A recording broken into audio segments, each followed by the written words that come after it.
وەفدێکی ئەندامانی ئەنجومەنی نوێنەرانی عێراق لە فراکسیۆنی یەکێتی نیشتیمانی کوردستان بە مەبەستی لە نزیکەوە ئاگاداربوون لە گرفتە ئیداری و یاساییەکانی هەڵەبجە لە بەغدا سەردانی پارێزگای هەڵەبجەیان کرد.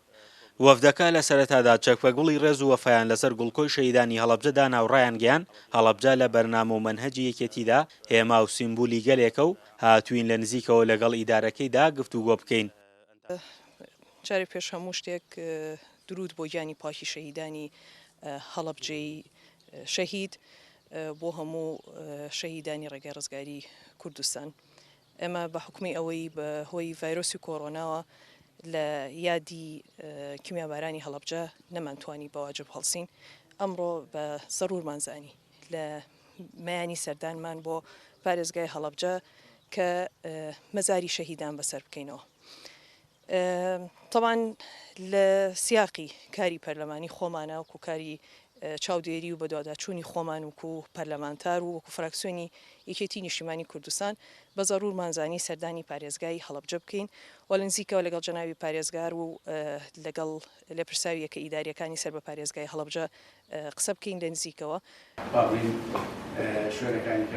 دواتر سەردانی دیوانی پارێزگای هەڵەبجەیان کردو لە هۆڵی کۆبوونەوەکانی پارێزگا لەگەڵ پارێزگار و جێگری پارێزگار و قایمقامی هەڵەبجەدا کۆبوونەوە.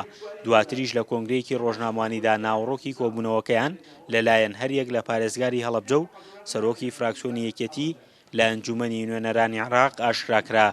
ئەمڕۆ بەڕێز دکتۆرە جوان و با بڵێن ڕێزان خان و کاک شیروان و کاک حەسەن و با بڵێن هەڤاڵانمان برایانمان لە فراکسیۆنی سەوز یەکێتی نیشتیمانی کوردستان لە بەغدا پیان خۆش و سەردانی هەڵەبجە بکەن لە نزیکەوە کە ئەزانم ئەوان هەڵەبجە و کەیسی هەڵەبجە و معاناتی هەڵەبجە لە خەمی 5,000 شەهیدەوە لە خەمی دایکان و باوکانی ساحب 200 مناڵی ون بۆەوە لە خەمی دەیان هەزار با بڵێن هەزاران بریندارەمانەوە بۆوان غەریب نییە هەرپیان خۆش بوو سەردارێکمان بکەن لەسەر کەیسی هەڵەبجە ئەوان پێداگریکی زیاترشان بەشانی فراکسیۆنەکانی تر کە زەمیلیانن کە ڕەفیقیانن لە بەغا بێنە لای محافظەی هەڵەبجە و لە نزیکەوەمان بینن. ئێمە بۆ خۆمان بە خێراتنیی گەرمیانەکەین خۆیان و وەفدەکەیان و هاتنیان بەرز و بە نرخ هەڵئەسەنجێنین و هیوادارین ئەم کەیسە چۆن لای سەرجەم فراکسیۆنەکان بە سەرجەم ڕەنگەکانەوە لەسەر کەیسی هەڵەبجە بە پارێزگابوونی لەسەر کەیسی هەڵەبجە و بودجە و موچەی لەسەر کەیسی هەڵەبجە و کە خەمێکی نیشتیمانی تەنهاویان لۆکاڵینی و خەمێکی گەورەیە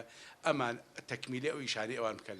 لە هەرێمی کوردستانە هەمومان ئەزانین کە بە بڕیاری ژمارە 11 لە 22 نۆی 1999 ئەم پرسە هاتوۆتە پێشەوە.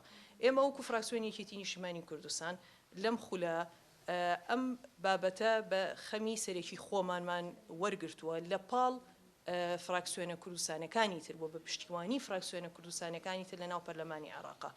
سەردانمان و مەبەستی سەردانەکەمان بە دەرەجەی ئەساس ئەوەیە کە بە دواداچوونی فعلی بکەین بە هەنگاوی فعلی بۆ ئەم مەلەفە تەواو نەبوونی ئەم مەلەفە و دەنگنەدان لەسەر ئەم مەلەفە لە ناو پەرلەمانی عێراق هەتاوەکو ئێستا کە ئاوا ماوەتەوە و ئیجراعاتەکانی لە ڕووی یاساییەوە تەواو نەبووە وای کردووە لە پرسی بکردنەوەی یاخود باڵند دەست بەکاربوونی زۆربەی زۆری دامەزراوەکانی کە فدرالین وەلایکەوە مەسەلەی مەرزەکان بەشە دەرمان لە هەمووی گرنگتر مەسەلەی بودجە ساڵانە کێشە دروستە بێت کە بەشی بودجە بۆ هەڵەبجە لە ناو بودجەکانی ساڵانی دوایی وەکو پێویست جێگە نەکراوەوە لەبەر وەکو بوو پارێزگا مامەڵە نەکراوە.